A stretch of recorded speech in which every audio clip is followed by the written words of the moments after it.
जय माता दी दोस्तों, आपके अपने चैनल धर्म साधना में आपका बहुत बहुत स्वागत है। माँ भगवती दुर्गा की कृपा आप और आपके पूरे परिवार पर सदा सर्वदा बनी रहे।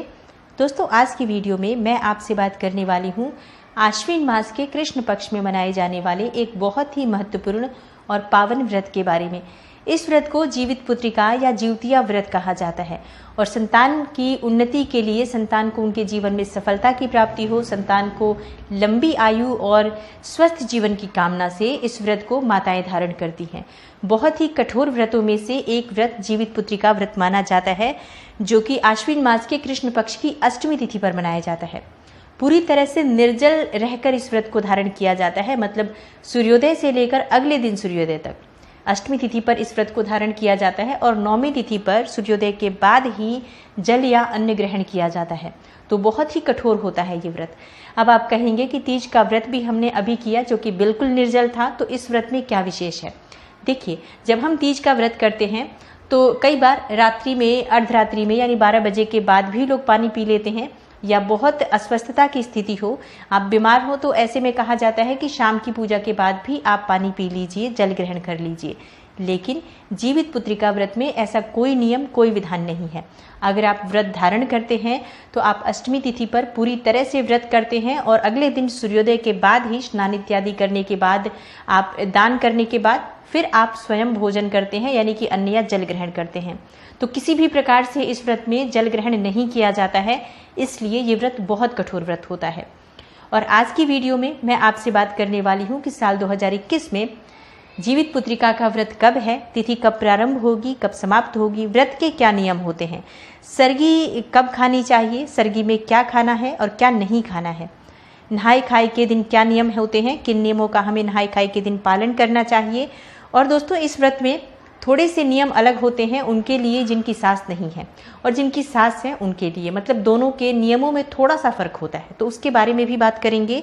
तो वीडियो को पूरा ज़रूर देखिए, और अगर आपको आज की वीडियो अच्छी लगे तो लाइक कीजिए, शेयर कीजिए फैमिली फ्रेंड्स के साथ। और चैनल पर पहली बार आए हैं, अगर अभी तक आपने मेरे चैनल को सब्सक्राइब नहीं किया है तो चैनल को सब्सक्राइब करके बेल बटन को ज़रूर प्रेस कर लीजिए। इससे ये होगा कि इस तरह की सभी वीडियोज़ की नोटिफिकेशन आपको सही समय पर प्राप्त हो जाएगी। दोस्तों, जीवित पुत्रिका व्रत के नियम बिल्कुल छठ पर्व की तरह ही होते हैं कुछ कुछ, क्योंकि नहाय खाए से लेकर और पारण तक का जो 3 दिन का ये व्रत होता है, ये छठ की तरह ही होता है। ये व्रत मुख्य रूप से उत्तर प्रदेश, बिहार, झारखंड और पश्चिम बंगाल में बहुत ही धूमधाम से मनाया जाता है। तो सप्तमी तिथि पर इस व्रत का नहाय खाए होता है, अष्टमी तिथि के दिन निर्जल व्रत रखा जाता है और नौमी तिथि पर इस व्रत का पारण किया जाता है। तो जानते हैं सबसे पहले कि जीवित पुत्रिका व्रत कब है और तिथि कब प्रारंभ होगी, कब समाप्त होगी। देखिए, अष्टमी तिथि पर यह व्रत धारण किया जाता है। तो अष्टमी तिथि प्रारंभ हो रही है 28 सितंबर को शाम को 6:16 से, और अष्टमी तिथि समाप्त होगी 29 सितंबर की रात में 8:29 पर। तो जीवित पुत्रिका व्रत साल 2021 में 29 सितंबर को रखा जाएगा। आज के दिन सूर्योदय कालीन तिथि हमें प्राप्त हो रही है और बुधवार का दिन होगा। तो 29 को अगर हम व्रत कर रहे हैं तो 28 को नहाय खाए है और 30 को पारण होगा। तो 3 दिनों तक का यह व्रत पूरी तरह से बहुत ही सात्विक और शुद्धता के साथ किया जाता है। तो नहाय खाए से शुरुआत हो जाती है, यानी कि 28 को नहाय खाए है। तो नहाय खाए के क्या नियम है, सबसे पहले जानते हैं। देखिए, नहाय खाए के दिन स्नान जो किया जाता है तो उसी दिन बाल भी धोया जाता है। जैसे जीवित पुत्रिका व्रत जब हम करते हैं तो व्रत के दिन बाल नहीं धोना चाहिए। तो व्रत से एक दिन पहले आप स्नान कर लें, हो सके तो आप थोड़ा सा गंगा जल मिला लें स्नान के जल में, या फिर आप तिल मिला सकते हैं जल के अंदर, और फिर उससे आप स्नान कर लीजिए और बाल धो लीजिए उसी समय। और इसके बाद आपको शुद्ध सात्विक भोजन लेना है, मतलब आज से ही आप लहसुन प्याज का त्याग कर देते हैं। पूरी तरह से शुद्धता के साथ, सात्विकता के साथ इस व्रत को किया जाता है। तो आप स्नान जब कर लेते हैं नहाय खाए वाले दिन, यानी कि 28 सितंबर को, तो उसके बाद ध्यान रखें कि आपको लहसुन प्याज इत्यादि का सेवन नहीं करना है। वैसे तो पितृपक्ष का समय है, इस विशेष समय में, जैसे कि मैंने पहले भी आपको वीडियोस में बताया है कि पितृपक्ष के समय में लहसुन प्याज का त्याग कर देना चाहिए हमें अपने पितरों की कृपा पाने के लिए। लेकिन अगर आपने अभी तक इस चीज़ को नहीं पालन किया है तो आज तो इस बात का ज़रूर ध्यान रखिए। और हाँ, जो लोग जिनकी सास नहीं है उनके बारे में पहले बात कर लेते हैं कि जिनकी सास नहीं है, नहाय खाए के दिन उन्हें क्या करना चाहिए। जिनकी सास नहीं है, स्नान इत्यादि करने के बाद वो सबसे पहले अपनी सास के निमित्त दान की सामग्री निकालें, भोजन की सामग्री निकालें। जैसे कि आटा निकालना है आपको, दाल और सब्जियां निकाल दीजिए। सब्जी में आप तोरई ज़रूर हो, इस बात का ध्यान रखें, क्योंकि जीवित पुत्रिका व्रत में जो सबसे महत्वपूर्ण चीज़ होती है वो तोरई होती है, जिसका हमें दान भी करना होता है, भोजन भी करना होता है। और जो चील्हो सियारन को दिया जाता है भोजन प्रातःकाल में, वो भी तोरई की सब्जी तोरई के पत्ते पर ही रख कर दी जाती है।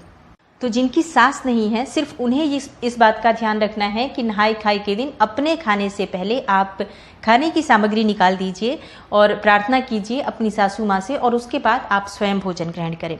जिनकी सास है उन्हें इस नियम का पालन करने की कोई आवश्यकता नहीं है। वो स्नान के बाद शुद्ध सात्विक भोजन बनाकर ग्रहण करें और दान उन्हें पारण वाले दिन करना है। तो इस तरह से आप नहाय खाए के दिन करते हैं, पूरी शुद्धता के साथ, सात्विकता के साथ। आप शाम के समय भी भोजन जो बनाया जाता है, सप्तमी की शाम को कुछ जगह पर पूरी पकौड़े इत्यादि बनाए जाते हैं, जैसे कि थोड़ा सा पकवान या फिर पकौड़े वगैरह बनाए जाते हैं। तो ऐसा भी हर जगह नहीं होता है, कई जगह पर ऐसा होता है। तो अगर आपके यहाँ ऐसा होता है, जैसे शाम को कुछ पकौड़े पूरियाँ इत्यादि बनती हो, तो आप भी ज़रूर बनाइए। परिवार में जो भी परंपरा है, ये व्रत बहुत ही महत्वपूर्ण होता है। पितृपक्ष के भीतर ये व्रत आता है, तो एक तरह से पितरों के निमित्त भी ये व्रत हो जाता है। पितरों का आशीर्वाद प्राप्त करने के लिए ये बहुत ही श्रेष्ठ व्रत होता है। जब हमारी संतान को भी पितरों का आशीर्वाद प्राप्त हो, इस कामना से हम ये व्रत करते हैं। जीमूत वाहन की पूजा आज के दिन की जाती है, तो जीमूत वाहन के लिए भी भोजन निकाला जाता है सुबह के समय। जब हम सर्गी से पहले कुछ सामग्री निकालते हैं भोजन की, जो अपनी सास के लिए निकालते हैं, और फिर इसके साथ ही चील्हो और सियारन के लिए निकाला जाता है। तो तोरई के पत्ते पर रखकर ये चीज़ें निकाली जाती हैं। तो इस बात का आपको ध्यान रखना चाहिए कि आपके परिवार की जो भी परंपरा है, आप उसी नियम का पालन करें, उस नियम में आपको बदलाव नहीं करना चाहिए। तो अब जानते हैं कि सरगी में क्या खाना है। अगर आप सरगी करते हैं तो देखिए, सबके यहाँ सरगी के नियम नहीं है।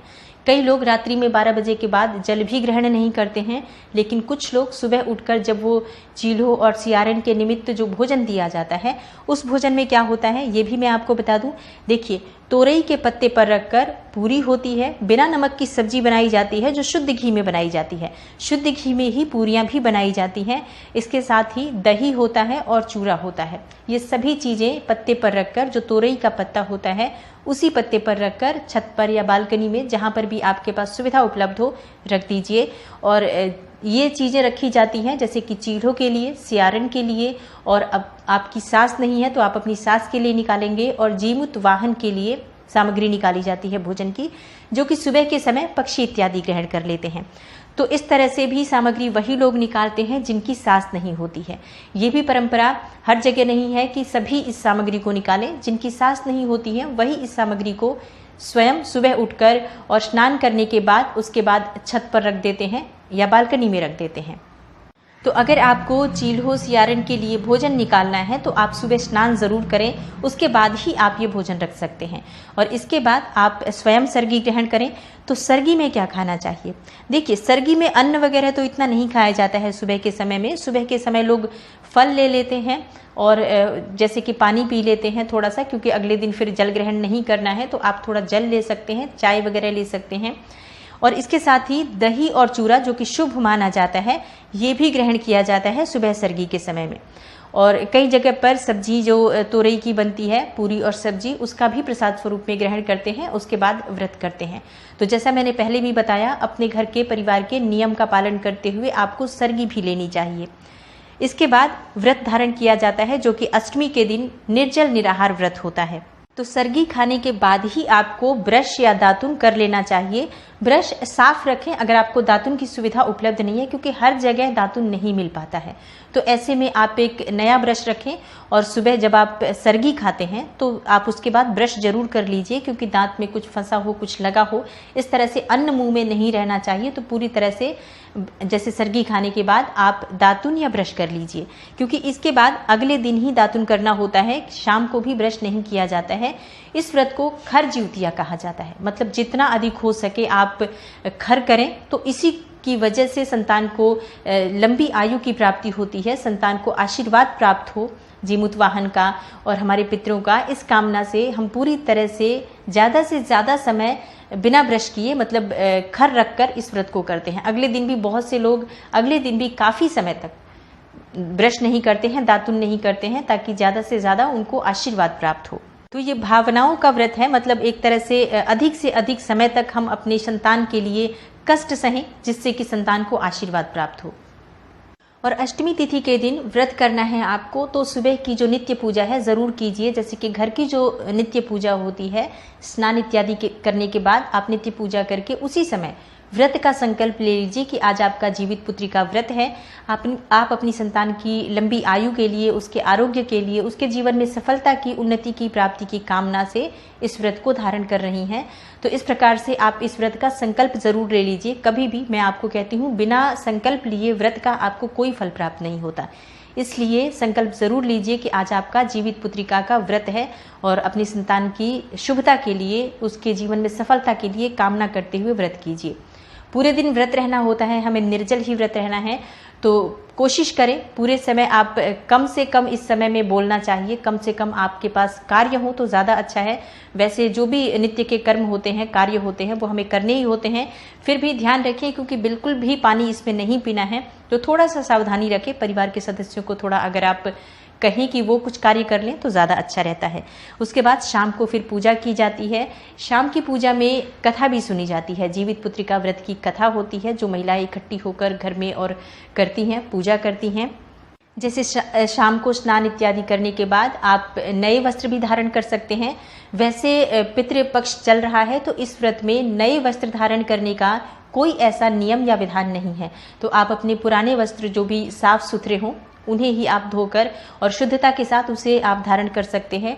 लेकिन अगर आप नया पहनना चाहते हैं तो पहन सकते हैं, लेकिन ऐसे इस व्रत में कोई नियम नहीं बनाया गया है। शायद ये पितृपक्ष की वजह से, पितरों का ये जो पर्व चल रहा है, तो इस समय में कोई नई चीज़ नहीं ग्रहण करनी चाहिए, इस वजह से शायद ऐसा कोई नियम नहीं है। लेकिन अगर आपके यहाँ ऐसा होता है कि नया वस्त्र धारण करते हैं, तो आप ज़रूर पहन सकते हैं। वस्त्र का ध्यान रखें, किसी भी प्रकार से इस समय में हमें काले या नीले वस्त्र धारण नहीं करने चाहिए। कभी भी जब हम पूजा करते हैं, शुभ वस्त्रों का प्रयोग करें, लाल, पीले, हरे, गुलाबी, ऐसे वस्त्र धारण करके और हमें पूजा करनी चाहिए, भगवान की प्रार्थना करनी चाहिए। तो 24 घंटे का ये निर्जल व्रत होता है। पूजा करते हैं शाम के समय, जीमूत वाहन की मूर्ति बनाकर कुछ लोग करते हैं, या फिर कुछ लोग ऐसे एक पौधे पर ही जीमूत वाहन की ऐसे आकृति बनाकर उसकी पूजा करते हैं। तो सब जगह के थोड़े थोड़े नियम अलग हैं। आप अपने नियमों के अनुसार पूजा कीजिए। अगले दिन, नौमी के दिन, शुद्धता के साथ स्नान इत्यादि करने के बाद पूजा की जाती है। उसके बाद से फिर दान करने के बाद आप स्वयं भोजन ग्रहण करते हैं। तो पूरी तरह से ये व्रत शुद्धता, सात्विकता का व्रत है। भगवान की कृपा होती है जो इस समय में हम ये व्रत 24 घंटे का निर्जल निराहार कर पाते हैं।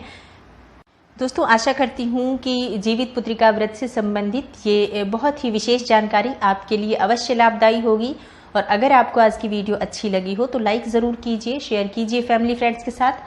चैनल पर पहली बार आए हैं, अगर अभी तक आपने चैनल को सब्सक्राइब नहीं किया है तो चैनल को सब्सक्राइब करके बेल बटन को ज़रूर प्रेस कर लीजिए। इससे ये होगा कि इस तरह की सभी वीडियोस की नोटिफिकेशन आपको सही समय पर प्राप्त हो जाएगी। मैं मिलती हूँ आपसे अगली वीडियो में, तब तक के लिए नमस्कार, जय माता।